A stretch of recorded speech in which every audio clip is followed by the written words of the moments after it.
कौन कौन से बताए देखिए, काला, काला, नीला, लाल, हरा और सफेद। इसमें ये वर्ण बताओ। ठीक है, कहीं कहीं हरा भी आता है, कहीं कहीं पीला भी आता है। तो इसमें क्या बताया है आगे में, वो अपने झंडे का कलर है ना, वही आते हैं ना, तो वही फिक्स कर लिया। तो इसमें क्या है, अपने आप इसमें बताया है, सबसे पहले बताया काला। इसके क्रम से अपन समझते हैं। तो सबसे पहला कलर कौन सा बताया, काला। कौन से परमेष्ठी का रंग होता है भैया, साधु परमेष्ठी का रंग कौन सा होता है, काला। और कौन कौन से भगवान का कलर काला होता है, मुनि सुरतनाथ भगवान और मेघनाथ भगवान। हाँ, मुनि सुरतनाथ और मेघनाथ भगवान का रंग क्या है, काला।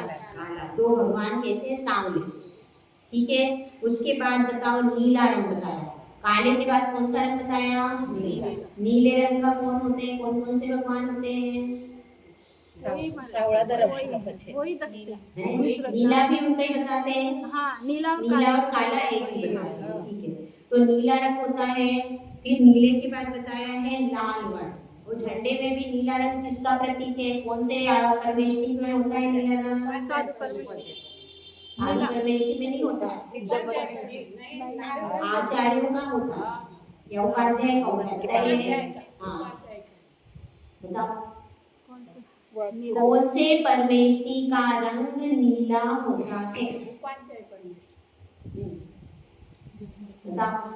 अब झंडे में देखते हैं ना, नहीं भगवान नहीं पूछ रहे, झंडे में नीला रंग होता है ना, झंडे में वो नीला रंग कौन से परमेष्ठी का आता है, नीला है तो काला, ये दो नहीं वो डार्क नीला होता है, काला जैसे हल्का नीला कौन से परमेष्ठी में आता है, उपाध्याय परमेष्ठी। आचार्य परमेष्ठी का दूसरा है, उपाध्याय परमेष्ठी का कौन सा रंग है, नीला। ठीक है, उसके बाद क्या बताया है, लाल रंग। लाल रंग किसका होता है, सिद्धों का होता है। और अपने कौन कौन से भगवान लाल हैं, पद्म प्रभु भगवान और वासुदेव भगवान का रंग कौन सा होता है, लाल। तो पहला वर्ण कौन सा बताया, काला, दूसरा नीला और तीसरा लाल। ये वर्ण नामकरण है भैया। ये संस्कार और सैनन पढ़े थे अपन ने कल, आज सुबह सुबह की क्लास में आप थे क्या, तो जो कल पढ़ाया था वही रिपीट किया। उसके आगे वर्ण नामकरण वो बता रहे हैं, वर्ण नामकरण। इसमें पहले लिया है काला रंग, फिर लिया है नीला और उसके बाद लिया है लाल। ठीक है, लाल भगवान कौन कौन से हो गए, प्रभु भगवान और परमेष्ठी में कौन से आएंगे, सिद्ध परमेष्ठी। ठीक है, अब इसके बाद हरित वर्ण। हरित वर्ण में बताइए, सर्व साधु नहीं, परमेश वो आते हैं भगवान कौन कौन से आते हैं हरे रंग में, पार्श्वनाथ भगवान और पार्श्वनाथ भगवान। कौन कौन से आते हैं, सुपार्श्वनाथ भगवान और पार्श्वनाथ भगवान कैसे कहलाते हैं, हरे वर्ण के माने जाते हैं। तो यही हरा वर्ण इन्होंने यहाँ पर दिया। उसके बाद दिया है शुक्ल। शुक्ल यानी सफेद। तो यहाँ हरा नहीं है जी, काला, नीला, लाल, पीला, सफेद। पीला और सफेद, मूल प्रति जो है उसमें पीला ही आता है। इसमें इस किताब में हरा हरा भी दिया, मैंने भी पीला ही पढ़ा है, मैंने भी यही 5 याद किए थे, काला, काला, नीला, लाल, पीला और सफेद। पीला, ठीक है। तो काला किसका है, तो अलग अलग प्रति में कुछ कुछ अंतर आता है, कहीं मैंने बोला था कहीं हरा लेते हैं कहीं पीला लेते हैं, तो यहाँ पर पीला है। पीला किसका हो गया, कौन से भगवान का हो गया, आचार्य परमेष्ठी का रंग कौन सा है, पीला, पीला, वो पीला हो गया। 16 भगवान। और शुक्ल वर्ण लेंगे, सफेद वर्ण के कितने भगवान है बताइए, शुक्ल वर्ण के पुष्पदंत भगवान और पुष्पदंत भगवान, चंद्रप्रभ भगवान और पुष्पदंत। कौन से रंग के हो गए, सफेद। और पंच परमेष्ठी में सफेद किसका होता है, अरिहंत परमेष्ठी का वर्ण कौन सा है, सफेद। तो अपन ने इस तरह से कर्मकांड भी पढ़ लिया, भगवान का भी हो गया और परमेश्वर का भी। 24 तीर्थंकर में पीला कलर, पीला रंग, पीला है ना, 16 स्वर्ण समान, 16 पीला रंग भी, हाँ ये भी हो जाएगा। 16 स्वर्ण समान है ना, तो 16 पीला पकड़ा है। तो उनका 16 तो आएगा ही, सोने के रंग के हैं, तो उनका पीला रंग है। ठीक है, ये इस प्रकार से अपने वर्ण कौन कौन से हो गए। पहले कौन सा लेना, कर्मकांड के अनुसार पहला वर्ण कौन सा रखा है, काला। पहले काला रखा, उसके बाद रखा नीला। नीला, उसके बाद कौन सा रखा, लाल। लाल, और उसके बाद रखा है हरा या पीला। इसमें पीला आया है, हरा या पीला, उसमें क्या आया है, इसमें शायद नहीं आया, उसमें कौन सा है, पीला। तो पीला रख लेते हैं अपन, पीला रखते हैं और सफेद। ठीक है, ये 5 वर्ण बताए। पहला कौन सा बताया, काला, नीला, लाल, पीला और सफेद। ये 5 क्या हो गए, वर्ण। ठीक है, तो ये वर्ण नाम कर्म का यहाँ पर किसकी बात चल रही है, जिसके निमित्त से शरीर में वर्ण विकार होता, यानी शरीर इन रंगों के होते हैं कि नहीं। अपने तीर्थंकर भगवान के शरीर रंग के थे ही नहीं, तो पहले चतुर्थ काल में हर रंग का शरीर होता। अभी कौन कौन से रंगों के होते हैं, काला और सफेद, उसी में सारे होते हैं। कोई हल्का काला है, कोई डार्क काला है, कोई एकदम गोरा है, कोई कम गोरा है, उसी में सारे क्या हो जाते हैं, भेद हो जाते हैं। लेकिन बाकी दूसरे नीले, लाल, पीले ये तो होते ही नहीं। तो भगवान के रंग थे इतने सारे। चतुर्थ काल में ये सारे वर्ण होते हैं। किस काल में होते हैं, चतुर्थ काल में ये सारे वर्ण होते हैं, लेकिन पंचम काल में 2 ही होते हैं। अब इसके बाद ये समझ में आ गया वर्ण नामकर्म अच्छे से। अब इसके बाद होता है गंध नामकर्म। गंध नामकर्म का अर्थ क्या है, गंध किसको कहते हैं, बताइए, सुगंध, दुर्गंध। ये तो उसके भेद है। गंध मतलब क्या होता है, जिसके निमित्त से कोई अच्छी खुशबू आती है, नासिका के द्वारा ग्रहण करने योग्य कोई अच्छी गंध आती है, खुशबू आती है। तो इसमें क्या बताया देखते हैं, जिसके उदय से शरीर में गंध हो। गंध कहाँ होती है, शरीर में होती है। जैसे कि किसी के पास आप बैठो तो उसके शरीर में से अलग ही गंध आती है कि नहीं। हर शरीर में एक अलग प्रकार की गंध होती है, तो उसको यहाँ पर कह रहे हैं। तो ये शरीर नामकर्म की बात चल रही है यहाँ पर, दूसरी चीज नहीं लेना। शरीर नामकर्म की बात चल रही है। तो किसी के, जैसे कि तीर्थंकर भगवानों का सबका शरीर बहुत सुगंधित होता है। उनके अगर पास में कोई बैठता है तो इतनी उसमें सुगंध फैलती है कि उसको बहुत अच्छा लगता है। और भी मतलब महापुरुषों के शरीर से सुगंध आती है। कहीं कहीं इसमें सतियों का भी आता है कि उसके शरीर से बहुत सुगंध आती थी। तो ऐसा जो सुगंधित शरीर होता है, तो उसकी बात चल रही है, जिसके शरीर में से सुगंध आती है, उसका कौन सा, उसका वो नामकर्म की यहाँ पर बात है। तो गंध नामकर्म का मतलब क्या है, किसी के शरीर से सुगंध आती है, किसी के शरीर से दुर्गंध आती है।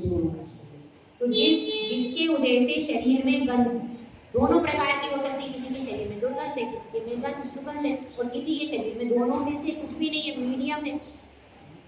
अभी अपने शरीरों में तो नॉर्मल रहता, कोई बहुत ही मतलब विशेष हो तो किसी के शरीर में दुर्गंध होती है, वरना नॉर्मल अभी ना सुगंध है ना दुर्गंध, नॉर्मल चीज है। और कभी गर्मी में जैसे पसीना आदि आता है, तब फिर किसी के पास बैठो तो उसके शरीर में से दुर्गंध, अथवा कोई परफ्यूम लगा ले और फिर गर्मी का मौसम हो, जून का महीना, और आपके पास आके बैठ जाए तो क्या होगा, फिर अपन इसके पास नहीं बैठ पाते। तो इसी तरह से नॉर्मली शरीर में तो ठीक रहता, ना गंध है ना दुर्गंध है, लेकिन जब उसमें कोई विशेष प्रकार की विकृति आ जाती है तो फिर उसमें दुर्गंध हो जाती है। तो अब यहाँ पर बात चल रही, 2 प्रकार के होते हैं गंध में। शरीर में से सुगंधित शरीर भी होता है और दुर्गंधित शरीर भी होता है। जैसे कि दुर्गंध आती है, दुर्गंधा की कहानी आती है ना, हाँ सुनिए माता, उसने मुनियाज के ऊपर उपसर्ग किया था, थूक दिया था, तो उसके शरीर में पूरे में दुर्गंध हो गई। जैसे शिकाल था, उसके शरीर में कोढ़ उत्पन्न हो गया, पूरे शरीर में दुर्गंध हो गया और बाद में पूरा सुगंधित शरीर हो गया। तो ऐसा पहले ये चीजें, पहले शरीर में सुगंधित चीजें ज्यादा होगी, फिर वो सुगंधा बनी। सुगंधा रानी की भी कहानी, उसके शरीर में से बहुत ज्यादा सुगंध आती थी, तो राजा लेकर के गया अपनी रानी को मुनिराज के पास कि मेरी रानी के शरीर में से इतनी सुगंध क्यों आती है? तो वो बताता है कि सुगंध दशमी व्रत की कथा में आता है। तो ऐसा भी आता है, शरीर में से दुर्गंध भी आती है और सुगंध भी आती है, दोनों प्रकार से। अब बात चल रही है रस नाम का। रस, रस का मतलब क्या है? स्वाद। रसना इंद्रिय के द्वारा जो अपन ग्रहण करते हैं वो क्या हो गया? वो रस होगा। इसमें क्या परिभाषा दी है? जिसके उदय से शरीर में रस हो। यह शरीर के रस की बात हो रही है, रसना इंद्रिय वाले रस की बात नहीं हो रही। वो तो अपन बाहर से ग्रहण करते हैं। रसना इंद्रिय का जो रस होता है वह बाहर से ग्रहण करते हैं, लेकिन आप किसके द्वारा ग्रहण करते हैं? रसना इंद्रिय के द्वारा ही उसका स्वाद लिया जाता है। स्वाद किसके द्वारा लेते हैं? रसना इंद्रिय। मतलब रसना इंद्रिय के माध्यम से हमको पता चलता है ये कड़वा है, तीखा है, कषायला है, चरपरा है, कैसा। उसमें मुख्य काम कौन करता है? रसना इंद्रिय। तो यही बात यहाँ पर चल रही है, जिसके उदय से शरीर में रस हो उसे क्या कहते हैं? रस नाम कर। और बताइए रस, शरीर में रस कैसे? शरीर में रस का मतलब यही है कि रसना इंद्रिय के द्वारा ही तो ग्रहण करते हैं जीव। एक जीव बनता है ना रस शरीर में। नहीं, हाँ, नहीं वो नहीं वो नहीं लेंगे, वो तो जठराग्नि है, वो अलग चीज है, वो नहीं है। इसमें तो वो अपन जो जिह्वा इंद्रिय के द्वारा, रसना इंद्रिय के द्वारा जो बाह्य पदार्थ ग्रहण करते हैं, वो जो जिह्वा इंद्रिय को स्वाद आता है वो लेंगे। शरीर में तो अब किसी के शरीर में खट्टा बनता है, शरीर के अंदर बनने वाली बात नहीं है। सामान्य रूप से रस कितने प्रकार के होते हैं? 5 प्रकार। कौन कौन से होते हैं भाई? खट्टा, मीठा, चरपरा, तीखा और कसेला। खट्टा, मीठा, बताइए। तीखा, कड़वा, आप एक आप बताइए। तीखा, खट्टा, मीठा, कड़वा, चरपरा। एक रह गया ना, आप बताओ। खट्टा, मीठा, तीखा, कड़वा, खट्टा, खट्टा, मीठा, तीखा, कसेला, कड़वा और चरपरा। हाँ, बस ये हो गए। कौन कौन से?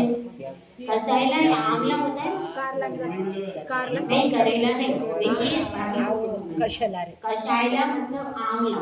तुरट, तुरट, कशेला है ना, तुरट बोलते हैं। नहीं, वो आंवले के में लेते हैं उसको। आंवला होता है, आंवला अलग ही टाइप का होता है। आंवले को आप वैसे ही खाओ, बिना उसमें नमक मिर्ची मत डालो, तो कैसा लगता है? वो कसाइला टाइप, उसको कसाइला बोलते हैं। ठीक है, तो कौन कौन सा हो गया? खट्टा, मीठा, कड़वा, कसाइला और तीखा या चरपरा। चरपरा या तीखा, तो ये क्या हो गए? 5 रस। रस हो गए। ये किसके माध्यम से ग्रहण किए जाते हैं? रसना इंद्रिय के माध्यम से अपन जानते हैं। जब अपना पदार्थ मुख पे, जिह्वा पे आता है, तब उसका स्वाद पता चलता है कि भाई ये खट्टा है कि मीठा है, कैसा है। ठीक है, तो अब इसमें कैसे आता है? सबसे पहले खट्टा कौन से होते? खट्टी खट्टी चीजें बताओ, नाम बताओ।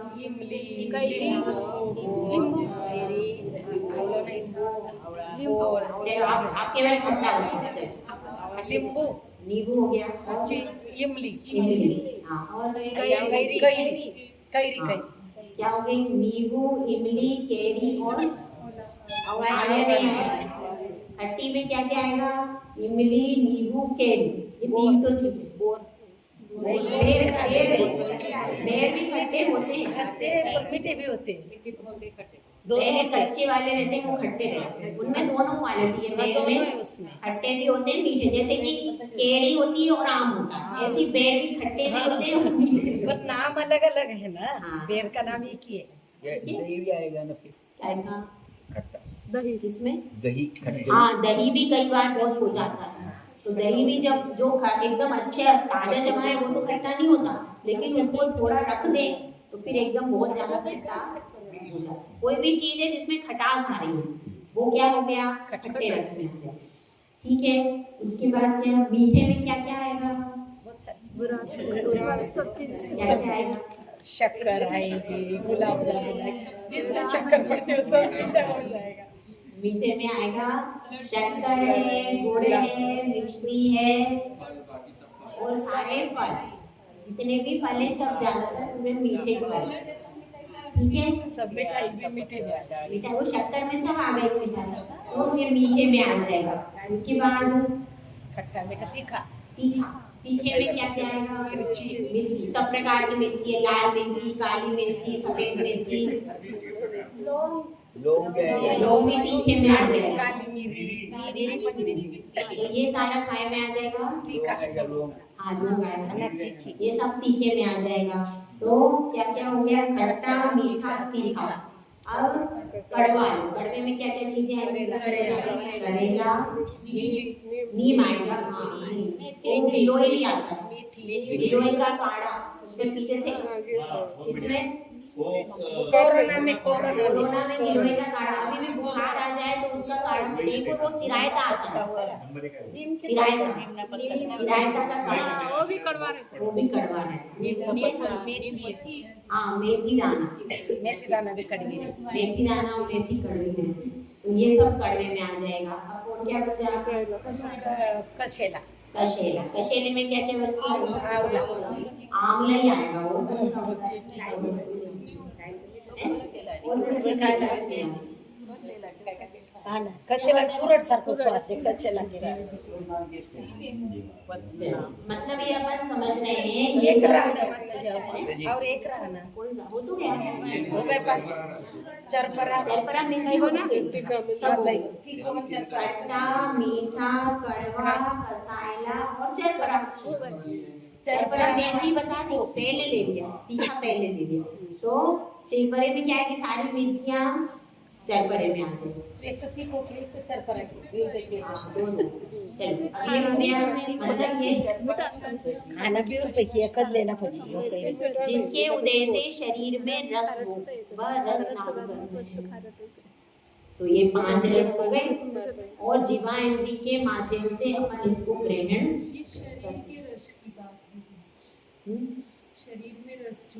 शरीर में रस होते हैं, तो किसी के शरीर का मतलब रस भाग जब बनता है, मांसाहारी होते हैं वो अपने शरीर को खाते हैं जीवों की, तो उनको कोई ना कोई स्वाद तो आता होगा, उस हिसाब से ये होगा। उस हिसाब से। हाँ, तो इस हिसाब से मतलब ऐसा भी हो सकता है, ये तो अपन ये सब जानते हैं, ये तो अपन ने समझने के लिए बताया है। इसके अलावा हर शरीर के अंदर जब वो भोजन का पाचन होता है, तो पाचन होने के बाद में पूरे शरीर में एक धारा बहती है। किसी के शरीर में क्या होता है, किसी के शरीर में मीठा मधुर होता है, किसी के शरीर में पूरा कड़वा रहता है। उद्गल है ना शरीर, शरीर उद्गल है, इसीलिए उस शरीर में भी ये सब रस रहेंगे, ये उस शरीर में भी ये सब रस रहते हैं। जैसे कि अब क्या होता है, आप देखो डॉक्टर भी कहता है अपन को कभी कभी क्या खट्टी खट्टी डकारें आती है, एसिडिटी होती, कभी मुख एकदम कड़वा हो जाएगा, ऐसा होता है कि नहीं, पूरे शरीर में, हाँ कभी एकदम से, तो वो एक रस कोई भी शरीर में आम्ल रस कई बार ज्यादा हो जाता है, कभी एकदम चरपरा होता है, मुख ऐसा कैसा तीखा तीखा लगने लगता है, तो वो शरीर में भी ये रस आदि बनती है, तो उसकी भी बात होती है। और ये तो अपन ने सामान्य से समझ लिया कि ये रस होते हैं, ये रसना इंद्रिय के विषय हो गए, और ये शरीर के अंदर जो प्रवृत्ति होती है उसका विषय यहाँ पर बताया, ये शरीर की बात है। शरीर क्या है, पुद्गल से बना हुआ, और पुद्गल की ये परिभाषा है कि जिसमें स्पर्श रस गंध वर्ण होता है वो पुद्गल। तो ये शरीर में भी कोई ना कोई रस है, वो रस की बात यहाँ पे की है, रस नाम कर्म के उदय से जो रस अंदरूनी भी होगा और बाहर से, और वो बनता कैसे है अंदरूनी रस, जो अपन बाहर से पदार्थ जब ग्रहण करते हैं उसी पदार्थ का परिणमन वैसा हो जाता है। अगर अपन ने ज्यादा मिर्ची खाई तो क्या होगा, फिर अपने से अंदर अंदर जलन मच रही है, वो मिर्ची की अधिकता हो गई। मीठा ज़्यादा खा लेंगे तो क्या होगा, उससे भी वो पाचन कम होगा। तो इस तरह से वो बनता कैसे है, जैसा पदार्थ हम ग्रहण करते हैं उसी के अनुसार शरीर में उस रस की अधिकता या न्यूनता होती है और उसी हिसाब से शरीर में जो है वह रस बनता है। तो उसकी भी यहाँ पर बात हो रही है। अब यहाँ पर बात चल रही है स्पर्श। स्पर्श किसे कहते हैं? शरीर को जो अपने को स्पर्श होता है उसे यस, ठंडा गरम ये अपने को स्पर्श होता है ना, हल्का हल्का वह शरीर में स्पर्श होता है। शरीर में जो स्पर्श नाम कर्म होता है, क्योंकि यह पुद्गल है, इसमें स्पर्श रस गंध वर्ण है, तो शरीर का स्पर्श होता है। जैसे किसी का आप शरीर देखो, हाथ जैसे कभी कभी कोई वैयावृत्ति करने भी आते हैं तो उनके हाथ ऐसे रहते हैं, मतलब वो रखते हैं एकदम ऐसा कांटे जैसे लगते हैं। और किसी के बच्चों के हाथ देखो एकदम मुलायम मुलायम रहते हैं, ये होता है। तो किसी के शरीर का स्पर्श तो कैसा रहता है, कठोर, किसी का एकदम मुलायम रहता है और किसी का कैसा होता है, हल्का भारी तो अलग बताएंगे, कठोर और नरम ये अपन समझते हैं। शरीर का स्पर्श ये समझ में आता है कि नहीं सबको, और शीत उष्ण भी समझ में आता है। किसी का शरीर 12 मास ही ठंडा ही रहता है और किसी का इतना गर्म रहता है कि वो हाथ रख दे तो अपने को लगता है कि आग लग गई। तो ये भी शरीर के अंदर होते हैं, शीत और उष्ण दोनों चीजें ये शरीर के अंदर ही होती हैं, उसके आधार से अपन समझ सकते हैं। तो क्या क्या हो गया, शीत, उष्ण और कठोर और नरम। कठोर मतलब जिसका कठोर स्पर्श हो वो क्या हो गया, कठोर। जिसका कोमल स्पर्श हो वो कोमल हो गया। और क्या बताया, शीत और उष्ण, ये तो अपने को स्पर्श से ही समझ में आ जाते हैं। अब क्या बचे, हल्का भारी। हल्का भारी कैसे होता है, हल्का भारी शरीर भी होता ही है। कोई एकदम मोटा है, बहुत मोटा है, उसका वजन ज्यादा है, किसी का 60 किलो है, किसी का कितना 50 किलो है, किसी का 40 किलो है, तो हल्का भारी शरीर भी होता है कि नहीं। यहाँ पे हल्का भारी कैसे गुरु लघु हाँ, गुरु लघु अलग है, वो अलग नाम कर में है भाई। माता जी आप गुरु लघु के हल्का भारी है ना? हल्का भारी पण से हाँ, इसमें गुरु लघु दिया। गुरु लघु मतलब हल्का भारी ही है। हाँ, मतलब गुरु लघु अलग है भाई। गुरु लघु शब्द जो दिया है मैं आपको सरल भाषा में देखो, इसमें कठिन भाषा में एक मिनट समझो, इसमें कठिन, पहले आप मेरा समझ लो फिर अपन इसको पढ़ते हैं। पहले आप मेरा समझो, इसमें लिखा अभी पहले इसको बाद में, मैं आपको पहले सरल भाषा में समझा रही हूँ, फिर इसमें थोड़े कठिन वर्ड दिए हैं तो फिर वो समझ में नहीं। अपन समझो, हल्का भारी का मतलब क्या है, किसी का शरीर हल्का होता है, किसी का शरीर भारी होता है। तो क्या हो गया, हल्का और भारी। अब कितने हो गए, 6 हो गए। 2 बचे, कौन कौन से, चिकना और रूखा शरीर भी होता है। कोई व्यक्ति ऐसा होता है कि उसको कभी क्रीम तेल लगाने की जरूरत ही नहीं, ऐसा तेल ही त्वचा होती है उसकी। और दूसरे किसी की कैसी होती है, एकदम रूखी होती है, थोड़े से में उसका शरीर एकदम, चेहरा एकदम पूरा शरीर सूख जाता है। वो कैसा हो गया, उसके काय का कर्कश नाम कर्म का क्या, रुक्ष नाम कर्म, रुक्ष नाम कर्म का उदय है तो उसका शरीर की बॉडी कैसी रहती है, हमेशा सूखी सूखी रहती है। तो अब इसमें से अपन पढ़ते हैं, देखिए, जिसके उदय से स्पर्श हो वह स्पर्श नाम कर्म है। इसके 8 वेद हैं, कर्कश मृदु। कर्कश मतलब कठोर, कर्कश का अर्थ क्या होता है, कठोर। मृदु मतलब नरम, कर्कश मतलब कठोर, मृदु मतलब नरम, गुरु मतलब भारी और लघु मतलब हल्का। ठीक है, गुरु मतलब भारी शरीर। अपन देखते हैं मोटे मोटे लोगों के शरीर होते हैं, भारी होते हैं, तो वो क्या हो गया, उनको गुरु नाम कर। और लघु नाम का मतलब किसी का शरीर बहुत हल्का रहता है, वो ऐसे घूमता रहता है, दौड़ता रहता है, तो वह लघु। उसके बाद शीत मतलब ठंडा, उष्ण मतलब गर्म, और स्निग्ध मतलब कोमल, चिकना। स्निग्ध मतलब चिकना, और रुक्ष मतलब रूखा। ठीक है, तो मैंने आपको सरल शब्दों में बता दिया। इसमें थोड़े कठिन होंगे तो अपने को समझने में दिक्कत नहीं है। समझ में आ रहा है ना ये, इसमें ठीक है। एक- हाँ, ये जो है ये वस्तु के हिसाब से नहीं है क्या? शरीर के हिसाब से, शरीर, हाँ। वस्तु के हिसाब से कुछ भी नहीं है। अपन सब शरीर नाम कर्म के बारे में पढ़ रहे हैं यहाँ पर। समझने के लिए वस्तु का मैं उदाहरण उदाहरण दे रही हूँ, वो वस्तु का समझाने के लिए, ताकि आप रिलैक्स हो जाए, क्योंकि इसमें भी वो सिद्धांत कैसे होते हैं, सिद्धांत ऐसे गंभीर होते हैं और गंभीरता में अपन ने कभी पढ़े नहीं आप लोगों ने, तो आप लोग उसमें कैसे हो जाओ, आप लोग उसमें अंदर घुस जाओ अर्थ के, इसलिए आपको सरल करके प्रस्तुत कर रही हूँ और कोई बात नहीं। ठीक है, अब स्पष्ट तक समझ में आ गया। अब इसके बाद में लिखा है आनुपूर्वी नामकरण। क्या लिखा है? नामकरण। अभी पहले आप मेरी बात में समझ लो, उसके बाद अपन किताब में पढ़ेंगे। आनुपूर्वी नामकरण क्या होता है? जैसे अपना यहाँ से मरण हुआ, अपन कहाँ जाएंगे? देवगति। तब भैया देवगति में जाना, सब लोग दीक्षा ले लेना। तो यहाँ से अपना मरण हुआ और अपन सब जा रहे हैं साथ में, ना जा रहे हैं सब देवगति, क्योंकि साथ में और भी जाते हैं ना मुनिराज, अपन भी सब देवगति में चले। अब क्या होगा? अब ये पूर्व का जो शरीर था, ऐसे जाएंगे सब बैठ के, ठीक है, तो अपना पूर्व का जो शरीर था पद्मासन या अपने कौन सा पर्यंकासन से सब जा रहे हैं। तो अब अपना जो शरीर था वो तो कहाँ छूट गया? लेकिन आत्मा के प्रदेश उसी शरीर के आकार में परिणत हुए, क्योंकि निकले कैसे वो? कौन से शरीर से निकले? मनुष्य शरीर से निकले।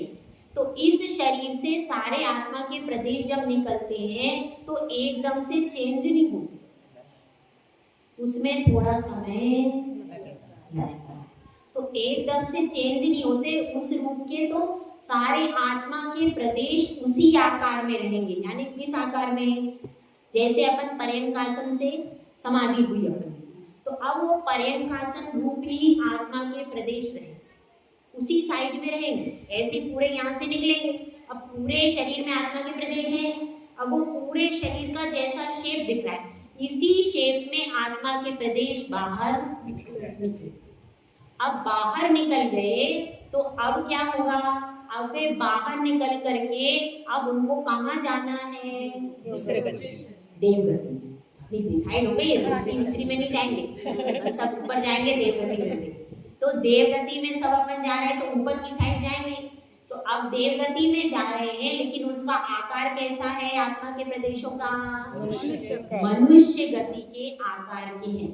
आनुपूर्वी का मतलब है पूर्व शरीर का जिसका आकार है।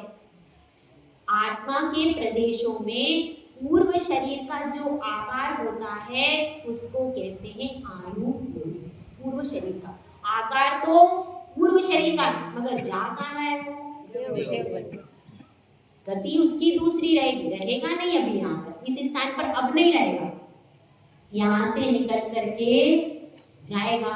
तो उसके पूर्व जो गति है उसके पूर्व का शरीर उसका रहता है, पूर्व के शरीर का आकार रहता है, और जाता कहाँ है? अगली गति में। अब यहाँ से आत्मा के प्रदेश निकले, अब गए ऊपर स्वर्ग में गए, और फिर वहां पर जैसे ही वहां पर क्या हुआ? आत्मा के प्रदेश वहीं पर नवीन शरीर अंतर मुहूर्त में बना लेंगे, और अब वे आत्मा के शरीर उस नवीन शरीर के अंदर प्रवेश, अब उनका शेप बदल जाएगा। जब तक वह उस स्थान पर नहीं पहुंचे, कहाँ पर? उपास शैया पे, जो स्वर्ग की उपास शैया है वहां पर जब तक नहीं पहुंचेंगे तब तक शरीर का आकार ऐसा ही रहेगा, मनुष्य का शरीर के आकार का। और जब वहां पर पहुंच गए तो उस शरीर में प्रवेश करेंगे तो उसका आकार बदल जाएगा, फिर देव का हो जाएगा। ऐसा इसको क्या कहते हैं? आनुपूर्वी नामकरण। तो यह भी 4 गति की अपेक्षा से होता है। क्यों? क्योंकि कोई देव मनुष्य गति में आता है तो उसका देव का शरीर रहेगा, देव का शरीर का मरण हुआ, उसके बाद उसके शरीर का आकार कैसा रहेगा? देव के अनुसार देव का आकार रहेगा। वह यहाँ मनुष्य गति में जब आएगा, जब वह गर्भ में आएगा तो जैसा गर्भ होगा उस हिसाब से उसका आकार चेंज होकर के वो परिणत हो जाएगा। समझ में आया? ऐसे ही कोई नरक में जाएगा। अब जैसे यहाँ से नहीं, यहाँ से किसको नहीं भेजे, पर कहीं और से भेजते हैं, त्रियंश को भेजते हैं। कोई कुत्ता बिल्ली आदमी है, कोई कुत्ता है, अब कुत्ता मर के नरक में जा, कुत्ते कुत्ते को भेज, हाँ कुत्ता मर के कहाँ जा रहा है, नरक में, ठीक है। अब नरक में जा रहा है तो उसके शरीर से आत्मा के प्रदेश निकले, उसका आकार क्या रहेगा, वो कुत्ते के जैसा रहेगा। अब वहां जाकर के नरक में जब प्रवेश करेंगे उस शरीर में वो आत्मा के प्रदेश चले जाएंगे, फिर वो नारकी का शरीर बन जाएगा। नारकी के शरीर में वो आत्मा के प्रदेश जो है वो प्रवेश कर जाएंगे। जब तक वे उसमें प्रवेश नहीं किए तब तक उनका आकार कुत्ते के शरीर के जैसा ही, किसका, आत्मा के प्रदेश का। अब समझ में आ गया अनुपूर्वी नामकर्म? मतलब जब तक वे नवीन शरीर धारण नहीं करते तब तक आत्मा के प्रदेशों का आकार पूर्व शरीर के अनुरूप ही रहेगा। ठीक है, ये समझ में आ गया? तो अब इसको क्या कहते हैं, आनुपूर्वी नामकर्म। अब अपन इसको पढ़ लेते हैं। है आपके पास, सबके पास? जिस कर्म के, दीदी आप पढ़ोगे विशेषण, पढ़ो नहीं, जिस कर्म के उदय से विग्रह गति में पूर्व शरीर के आकार का विनाश नहीं होता वह आनुपूर्वी नामकर्म है। उसमें नहीं होगा शायद, उसमें नहीं, उसमें आगे पीछे शॉर्ट में माता जी यहाँ पे। जिस कर्म के उदय से, ठीक है पढ़ रहे हैं, जिस कर्म के उदय से विग्रह गति में पूर्व शरीर के आकार का विनाश नहीं होता। पूर्व शरीर का जो आकार था उसका विग्रह गति में विनाश नहीं होता, उसे क्या कहते हैं, वह आनुपूर्वी नामकर्म है। उसके 4 भेद हैं, कौन कौन से, नरक गति प्रायोग्यानुपूर्वी, त्रियंच गति प्रायोग्यानुपूर्वी, मनुष्य गति प्रायोग्यानुपूर्वी, देव गति प्रायोग्यानुपूर्वी। विग्रह गति में आकार विशेष को बनाए रखना और इच्छित गति में गमन करना, ये दोनों ही फल अनुपूर्वी नामकर्म के कार्य। 2 काम है, विग्रह गति में आकार विशेष बनाए रखती है और अन्य गति तक ले जाती है उन आत्मा के प्रदेशों।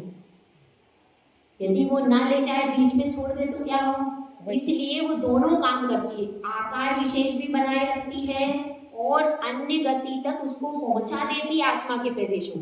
आनुपूर्वी का काम है दोनों। पहले वही पूर्व का आकार बनाया रखा उसने, उसके बाद वहां तक पहुंचा दिया, पहुंचाने के बाद उसका काम खत्म। उसके बाद अब उसका कौन से कर्म का उदय हो गया, अनुपूर्वी का नहीं रहा। अगर विग्रह गति उसने पहुंचा दिया उस स्थान पर तो अब उसका देव गति नाम कर्म का उदय हो गया। बीच का विग्रह गति में ही रहता है। इसको क्या बोला जाएगा कि देव गति अनुपूर्वी, ऐसा बोला? हाँ वो ऐसा बोला था। देखो ऐसा होगा, जैसे यहाँ से हमने बताया ना, हम सब कहाँ जा रहे हैं, देवगति, तो वो कहलाएगा देव गत्यानुपूर्वी, मतलब देव गति के पूर्व की अवस्था। समझे आया? देव गति के पूर्व की अवस्था उसको क्या कहेंगे, देव गति, देव गत्यानुपूर्वी। और कोई नरक गति में, जैसे वो कुत्ते का बताया, वो नरक गति में जाना था तो उसकी कौन सी होगी, नरक गत्यानुपूर्वी। और कोई देव जैसे मनुष्य गति में आ रहा तो उसका आकार देवगति का रहेगा, देवगति के उसके आत्मा के प्रदेश देवगति के आकार के रहेंगे। और उसके बाद जब वो यहाँ आएगा तो उसकी कौन सी गति होगी, मनुष्य गत्यानुपूर्वी। समझ में आया? और इसके बाद अब आप बताओ, एक कौन है, एक मनुष्य है और वह त्रियंच में जन्म लेने के लिए जा रहा है, बिल्ली पे जन्म लेने के लिए। उसके शरीर का आकार कैसा होगा, मनुष्य नहीं, उसकी गत्यानुपूर्वी तो त्रियंच गत्यानुपूर्वी होगी, लेकिन आकार कौन सा होगा, गत्यानुपूर्वी दूसरी होगी लेकिन आकार दूसरा होगा। यही समझना, आकार तो उसका कौन सा होगा? पहले वाला। पूर्व का। लेकिन गत्यानुपूर्वी कौन सी होगी? भविष्य की, भावी। यही इसमें समझना, इसी में तो क्या हो जाते हैं? गड़बड़ हो जाते हैं। वही बोल रहा था मैं कि मनुष्य से जन्म मृत्यु हो रहा है, हाँ। मनुष्य का आकार का है, विग्रह गति में मनुष्य ही हो। हाँ, मनुष्य का आकार है। हाँ, मनुष्य गत्यानुपूर्वी हो आकार। हाँ उसके जब जाएंगे देवगति में, हाँ, तब उसका आत्मा के प्रदेशों का आकार चेंज हो जाए। तभी वो देवगति होगा ना, फिर उसके पहले नहीं होगा। नाम उसको देव लेकिन देखो, नहीं पूर्वी बोला जाएगा। विग्रह गति में नहीं। वो यहाँ से मैं बता रही हूँ, मनुष्य का आकार ही मनुष्य विग्रह गति में। आइको जय जी मैं बता रही हूँ, एक मिनट सुनिए। वह जा कहाँ रहा है? उसका निमित्त क्या है? देव। तो जब वह देवगति में जा रहा है तो उसका मनुष्य गत्यानुपूर्वी नहीं हो सकता। मनुष्य गति के मतलब इसका शब्द का अर्थ क्या हुआ? मनुष्य गति के पूर्व की अवस्था। देवगति के पहले की अवस्था। तो अब जैसे कोई देवगति में जा रहा है, इसको फिर से समझ लेते हैं। जैसे आपने बताया ना, अपन सब देवगति में जा रहे हैं, तो अपन अपना निमित्त क्या है जाने का? देवगति। मनुष्य गति तो छूट ही गई अपनी। तो अब अपन देवगति में जा रहे हैं, तो देवगति के पूर्व की अवस्था, बीच की अवस्था। अभी ना तो वो मनुष्य है ना देव, लेकिन उसका जाना कहाँ हो रहा है? तो वह देवगति के पूर्व की अवस्था है, इसलिए देवगत्यानुपूर्वी कहेंगे। मनुष्य गत्यानुपूर्वी क्यों नहीं कहेंगे? कि मनुष्य की तो उसकी पर्याय छूट ही गई। अब वह पर्याय उसकी मतलब यहीं पर छूट गई, उसका शरीर यहीं पे छूट गया मनुष्य गति का। अब केवल आत्मा के प्रदेश हैं। और जैसे कि अपन ऐसा करें, एक अपने पास ग्लास हो, ग्लास में अपन कोई पदार्थ भरें और अब उस पदार्थ को दूसरे ग्लास में ट्रांसफर करें, तो वह उसी आकार का निकलेगा कि नहीं निकलेगा? कोई पदार्थ है, आप ठोस पदार्थ है या ऐसी कोई चीज है जिसको आप ग्लास में भरा, अब उस गिलास से आप अब आप सोच रहे हो कि इसको कटोरी में ट्रांसफर, जैसे दूध समझ, दूध नहीं, वो शक्कर का लड्डू बनाते शक्कर का लड्डू या कुछ भी अपना लड्डू बनाते हैं, ठोस पदार्थ समझो, लिक्विड नहीं, लड्डू बनाते हैं लड्डू नहीं। अपन जैसे उसको जैसा ठोस समझो, लड्डू चढ़ाते हो शक्कर का लड्डू समझ लो, वो सही है। शक्कर का अपन मोक्ष कल्याण में लड्डू बनाएंगे कि नहीं? अब वो लड्डू है, अपन ने ग्लास में उसको क्या कर दिया? भर दिया शक्कर, ठीक है। शक्कर का लड्डू बनाया या बूंदी का जो, अब वो ग्लास में भर दिया। अब ग्लास में भरने के बाद अपन कह रहे हैं कि अरे इसको तो गोल में करना था, ये अपन ने ग्लास में भर दिया, अपने को तो सिलेंडर शेप नहीं चाहिए, अपने को गोल चाहिए। तो अपन ने क्या किया? थोड़ी देर के बाद उसको ग्लास में से निकाला। तो अब जब ग्लास में से उसको निकाला तो उसका शेप क्या है? ग्लास का। फिर थोड़ी देर के बाद अपन उसमें पानी डाल करके कुछ करके फिर दोबारा अपन ने दूसरे शेप में उसको मतलब कटोरी का बना। तक अपन ने जब उसको निकालेंगे तो उसका शेप क्या होगा? ग्लास का ही होगा। तो इसी तरह से जब आत्मा के प्रदेश इसमें थे तो इस शरीर से निकले तो अभी उनको दूसरा निमित्त नहीं मिला, क्योंकि आत्मा के प्रदेश कब चेंज होंगे? जब उनको कोई दूसरा शरीर मिलेगा। बिना शरीर के चेंज नहीं होते। अपन देखिए, सिद्ध भगवान जो होते हैं, सिद्ध भगवान के आत्मा के प्रदेश जो होते हैं, जैसे यहाँ से मनुष्य गति के जीव थे ना, सभी सिद्ध भगवान जो बने अभी, वो पहले यहाँ से मनुष्य लोक के जीव थे और फिर वो क्या बन गए? सिद्ध। तो यहाँ से आत्मा के प्रदेश जो जाते हैं वो साइज चेंज नहीं करते हैं क्या? वो नहीं करते, क्योंकि उनके निमित्त ही नहीं है, शरीर ही नहीं है नहीं, उनको निमित्त नहीं। यहाँ पर निमित्त है, आपको देवगति में जाना है, उसको द्वितीय गति में जाना है, उसको नरक गति में जाना है, और यहाँ पर निमित्त भी, और यहाँ पर गत्यानुपूर्वी का उदय, नाम कर्म का उदय। और वहाँ पे सिद्ध भगवान ने सारे कर्मों को नष्ट कर दिया, वो कहाँ जाएंगे? सिद्ध भगवान ने जो यहाँ पर मनुष्य पर्याय का जीव था, उसने सारे कर्मों को नष्ट कर दिया, तो नाम कर्म भी नष्ट हुआ कि नहीं? हो गया। अब उसका नाम कर्म नष्ट हो गया, फिर भी उसकी आत्मा के प्रदेश किस शेष से? जो मनुष्य। क्यों? क्योंकि उनको आगे निमित्त भी नहीं है और नाम कर्म भी नहीं। नाम कर्म से वो मुक्त हो गए। वो सब कर्म, हाँ वो सारे नाम कर्म से, आनुपूर्वी नाम कर्म से, गति नाम कर्म से, आयु नाम कर्म से, सारे कर्मों से वो मुक्त हो गए। अब उनका शरीर चेंज काय में होगा? वैसे वैसे रहता था। वैसे ही रहता, इसी आकार में आत्मा के प्रदेश रहते हैं ऊपर सिद्धशिला पे। अब आदिनाथ भगवान जो है वो 500 धनुष के थे, तो उनके शरीर के आत्मा के प्रदेश 500 धनुष में से निकले, तो अभी वो 500 धनुष के ही वहां पे विराजमान है। आत्मा के प्रदेश उसी साइज में वहां विराजमान रहते। ऐसे नहीं बोलते माता जी, थोड़ा कम है। हाँ थोड़ा, वो बात थी, वो विषय अलग है। अभी अपन थोड़ा सा मोटा मोटा समझ रहे हैं, वो भी सही है, किंचित कम होते, क्योंकि ये पोला हिस्सा जो है, छिद्र सहित जो शरीर में जो छिद्र होते हैं वो शरीर में छिद्र वाले स्थान पर ठोस हो जाते हैं, इसलिए तो कुछ कम है, किंचित कम है, लेकिन अपना विषय वो नहीं, इसलिए मैंने उसको नहीं लिया। समझ में अब आ गया? ठीक है, ये है आनुपूर्वी, इसको समझना है, नहीं तो फिर अपन घबरा जाएंगे। देव गत्यानुपूर्वी मतलब क्या है? देव का आकार होगा नहीं, इसको समझना कि आकार हमेशा पिछला। यहाँ पे प्रायोग्यानुपूर्वी प्रायोग्यानु क्या मतलब? एक ही बात है। वेगळी भाषा છે। त्रियंच गति प्रायोग्यानुपूर्वी, यही एक ही बात है, मतलब त्रियंच गति के पूर्व की अवस्था वही है, प्रायोग्यानुपूर्वी वही है। पूर्व का प्रायोग। प्रायोगिक क्या है, गत्या हाँ, प्रायोग्य या गत्यानुपूर्वी, गत्यानुपूर्वी कहो या प्रायोग्य कहो, एक ही चीज, ठीक है। हाँ, सुनो आया ना, और समझ में देव गति पे जाने से गति के पूर्वी, गति के पहले, सुनो देव गत्यानुपूर्वी मतलब देव गति के पहले का, शरीर, पहले का जो आकार है, वो शरीर का आकार, शरीर का आकार। पूर्व का आकार। देव गत्यानुपूर्वी मतलब देव गति के पूर्व के शरीर के आकार की जो अवस्था है वो क्या कहलाएगी? देव गत्यानुपूर्वी। मनुष्य गति के पहले की जो अवस्था है वो पहले के शरीर का आकार। इस तरह से चारों गति में लगा लेना। आ गया समझ में सबको? आ गया? अब अपन आगे का देखेंगे। आगुरु लघु नाम कर्म मिल गया उसमें? आगुरु लघु नाम कर्म देखिए। आगुरु लघु नाम कर्म का अर्थ क्या है? जिसके उदय से शरीर आग की रुई होती है उसके जितना हल्का भी नहीं होता, और बहुत भारी लोहे के पिंड की तरह कैसा भारी भी नहीं होता। समझ में आएगा? पहले मेरा समझ, फिर आपके दांत में पढ़ना। देखो, जिसके उदय से शरीर ना ज्यादा हल्का हो और ना ज्यादा भारी हो। अगर बहुत हल्का हो जाएगा तो क्या हो जाएगा? हवा में उड़ जाएगा वो। फिर वो क्या धर्म ज्ञान करेगा? अभिषेक करते करते उड़ गया।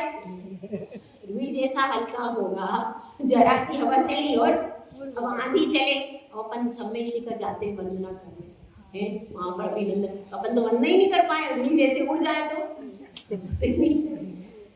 ऐसा होता है। तेज हवा भी आए तो बहुत ही ज्यादा तूफान आए तो कोई मनुष्य उड़ता है, जीव जंतु उड़ते हैं, लेकिन सामान्यतः उड़ते नहीं। तो आग की रुई की तरह हल्का भी नहीं होता, ऐसा भी नहीं होता कि वो एकदम से उड़ी जाए, और इतना भारी भी नहीं होता कि वो अपनी जगह से हिल भी ना पाए।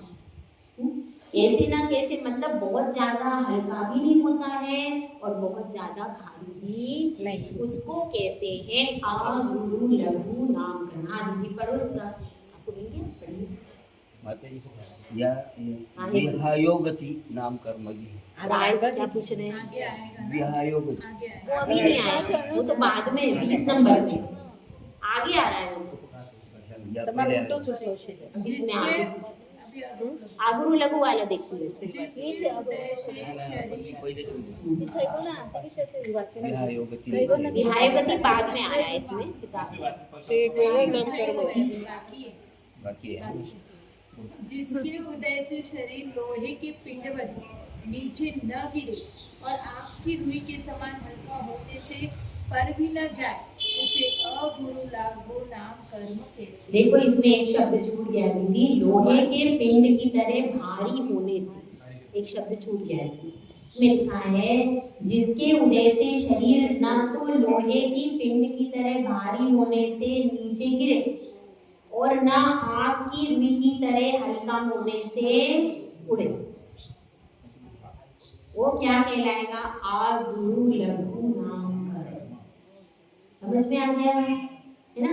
ना तो शरीर अत्यधिक हल्का होता है कि उड़ जाए, और ना अत्यधिक भारी होता है कि वह नीचे गिर जाए। अपना व्यवहार चलता रहे, ऐसा शरीर कौन सा भी रहे, फिर औदारिक रहे या सब शरीर ऐसे ही रहे, औदारिक रहे चाहे रैक्रिय रहे, दोनों ही शरीर है। तो दोनों शरीर इसी प्रकार के होते हैं, ठीक है। अब इसके बाद देखिए उद्घात नाम कर्म है, उसमें आपको मिल गया उद्घात नाम कर्म, ठीक है। उद्घात नाम कर्म का मतलब क्या है, इसको भी थोड़ा सा समझ लें। जो जानवर आदि होते हैं उनके शरीर में ऐसे अवयव होते हैं कि उससे उनका ही घात हो जाए। ऐसा कई बार आप देखो, गाय ऐसी है, कई बार इतनी गुस्से में आ गई, अपने सिंह अपने पेट में मारी, अपने, अब जंगली वो जानवर होते हैं, कई बार अपने उनके नाखूनों से उनका ही शरीर छील, तो जिनके शरीर के अवयवों से उनका स्वयं का ही घात हो जाए, इसको क्या कहते हैं? उपघात नाम कर्म, ठीक है। मतलब ऐसे नुकीले पहने सींग होते हैं और उनके नाखून होते हैं, कोई लंबा पेट होता है जिससे उनका स्वयं का ही घात हो जाता है। घात यानी पूरा मरण, क्या लगना? मरण भी हो सकता है, उनके शरीर छिल भी सकता है, कट भी सकता है, सब प्रकार की हो सकता है। कई बार उनका शरीर कट जाता है अपने ही शरीर के अवयवों से, अपने ही शरीर के अवयवों से उनका ही शरीर कट भी सकता है, छिल भी सकता है, उसमें से खून भी निकल सकता है और मरण भी, दोनों प्रकार की बातें। आत्महत्या नहीं बोलेंगे क्या? है आत्महत्या करते पूरी लोग आत्महत्या वाली बात नहीं हो रही है, नहीं। नहीं। आत्महत्या का मतलब अलग है। आत्महत्या तो ऐसी होती है कषाय के वशीभूत होकर अन्य चीज का सहारा लेते, या तो वो रस्सी गला घूटेगा या फिर अग्नि, अन्य चीजों का सहारा ले रहा है। अब तो अपने ही नाखून से वो अपना शरीर का घात कर ले। ये जानवरों के होता है, मनुष्यों के नहीं होता है। जानवरों का ही बताया। बड़े बड़े नाखून रखे तो कहीं ना वो कहीं बात लगेगा ही। छोटे छोटे बच्चे रहते हैं ना, 2-3 महीने के, उनके भी नाखून से हो जाता है, कभी खुद जाने नाखून उनके हाथ से ही लग जाता है उनका। और जो आत्महत्या आदि करते हैं, वो ये बात उसमें नहीं सुनती, वो मन से होता है। नहीं, आत्महत्या करने के लिए जैसे कोई मनुष्य करता है तो वो अन्य साधन, या तो अग्नि ढूंढेगा या विष खाएगा या फांसी लगाएगा, अलग से उसको साधन ढूंढने पड़ेंगे। उसके शरीर के अवयव मनुष्य के ऐसे नहीं है कि अपना मरण कर सके, ऐसे नवगम नहीं होते। तो ठीक है, अब यहाँ पर बात यह चल रही है उपघात नाम कर्म क्या होता है, दीदी पढ़िए। उपेत्य घात उद्घात, अपने घात का नाम उद्घात है, जिसके उदय से अपने अंगों से अपना ही घात हो, उसे उद्घात नाम कर्म कहते हैं। जैसे बड़े सींग, मोटा पेट इत्यादि। और वात पित्त कफ आदि भी बढ़ जाते हैं, किसी के शरीर में अत्यधिक वात पित्त कफ बढ़ जाते हैं तो उसका ही शरीर का घात हो जाता है, नहीं हो जाता। अब वात का प्रकोप आया, एकदम से व्यक्ति एकदम से चला गया, ऐसा अपन देखते हैं कि नहीं। तो इसमें लिखा है वात पित्त कफ का भी प्रकोप अत्यधिक हो जाता है तो वह उपघात नाम कर्म, उपघात में ही आएगा। इसमें लिखा है वात पित्त कफ आदि होते हैं। अपने नाखून स्वयं के ही तो है, वात पित्त कफ भी किसके हैं? खुद के ही तो है। स्वयं के हैं, इसलिए तो इसमें अपने ही अंगों ने अपना घात किया।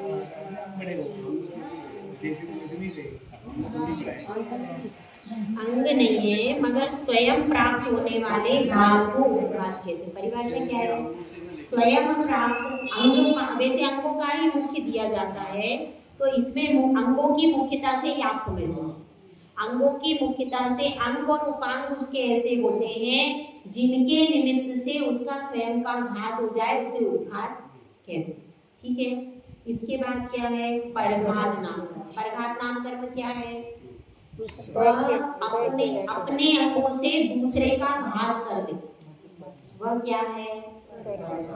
अब यह भी क्या होता है, कोई जीव भी, मतलब मनुष्य आदि भी कुछ ऐसे क्रूर होते कि अपने हाथों से किसी का गला दबा दिया, ऐसा करते थे मनुष्य आदि। इसमें शस्त्र नहीं आएगा ना? शस्त्र नहीं आएगा, इसमें शस्त्रास्त्र नहीं आएगा भैया, इसमें उनके ही शरीर के किसी का घात करना। ऐसे ही बोला जाएगा क्या माता जी, दूसरे के अंगों से अपना घात हुआ। ये अब जैसे गाय अब जा रही है, गाय को अपन, गाय भड़क गई और अपन वहां सड़क से चल के जा रहे थे, गाय ने उठा करके सींग से किसी के पेट में डाल दिए, उसका मरण हो गया या वो घायल हो गया, कुछ भी हो, तो क्या हो गया? ये परघात काम है। समझ में आ गया? शेर आदि है, शेर ने हिरण को पकड़ लिया, उसका घात कर दिया। परघात तो आसानी से समझ में आता है, उसमें कोई दिक्कत वाली बात नहीं। देखते ही अपन अपने ही अंगों पांगों से दूसरे का घात हो जाए, वो क्या है? परघात। ठीक है, आप पढ़िए दीदी।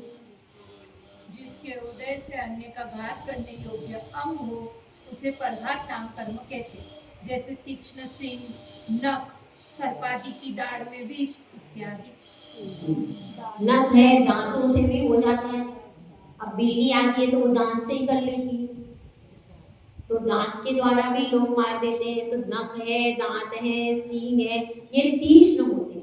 उन तीक्ष्ण के द्वारा वह पर का घात करते हैं। जो मांसाहारी पशु हैं वो तो ऐसे ही करते हैं, दूसरे का घात करके। तो ये कौन सा नाम कर्म हो गया? परघात नाम कर्म। उपघात नाम कर्म का अर्थ क्या है? जिनके अंग उपांग स्वयं ही स्वयं का घात कर देते हैं, स्वयं को नुकसान पहुंचा लेते हैं, वो क्या हो गया? उपघात। और जिनके शरीर के अंग उपांगों से वो पर का घात कर देते हैं, वो क्या हो गया? अब है उच्छ्वास नाम कर्म। उच्छ्वास क्या होता है? इसका मतलब सांस लेना और छोड़ना, उसको क्या कहते हैं? उच्छ्वास नाम। श्वास को लेना बोलते क्या? देन दोनों, सांस लेना भी आएगा और सांस छोड़ना भी आएगा, दोनों उस उच्छ्वास नाम कर्म में आएगा। तो जिसके निमित्त से श्वासोच्छ्वास होता है वो क्या है? उच्छ्वास नाम कर्म। तो ये उच्छ्वास नाम कर्म होते हैं सभी जीवों में। ठीक है, इसके बाद क्या है? आतप नाम कर्म। इसको समझ